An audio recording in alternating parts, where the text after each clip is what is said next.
Президент Российской Федерации Владимир Владимирович Putin. A determined Russian leader entering center stage. Vladimir Putin showing he will not back down from the war in Ukraine, calling Kiev's leadership illegitimate. The Kiev regime is essentially alien to the people of Ukraine, he said. They are not protecting their own interests, but those of their minder countries. Putin squarely blames the West for the conflict, even though it was Russian forces that invaded Ukraine almost a year ago.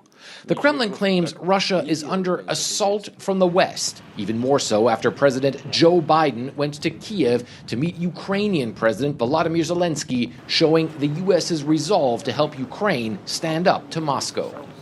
The elite of the West does not conceal their ambitions, which is to strategically defeat Russia, he says. What does that mean? It means to finish us off once and for all. While Putin praised his army, he acknowledged they need better gear, as progress has been hard to come by and losses mount in the face of stiff Ukrainian resistance. Still, support among Russians, both for what Putin calls the special military operation and the Russian leader himself, remain rock solid, Russia's top independent pollster tells CNN. Now it's about 80%, because again, situation calmed down a little bit by the end of the year. People accommodated, get used again, and his rating stabilized. And patriotism is on full display in Moscow, though not everyone wants to talk about it. Мы CNN.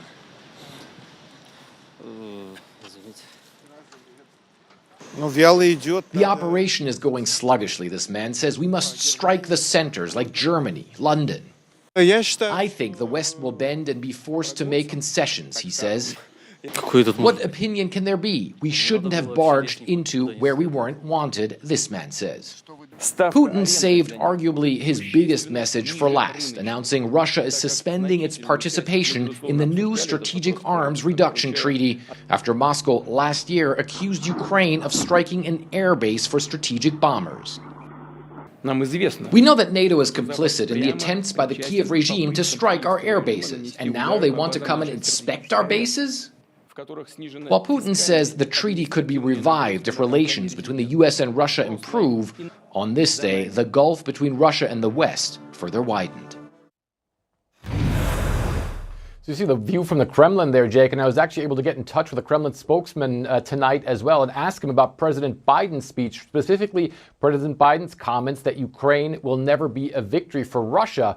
And the spokesman came back with some pretty harsh comments. He said it's impossible to talk about destroying Russia without nuclear war, and that nuclear war would have no winners. He also said that he firmly believes, like Vladimir Putin apparently also believes, that the ultimate goal of the United States is weakening Russia and the disintegration of Russia. So as you can see, some pretty harsh words coming out of Moscow tonight, Jake.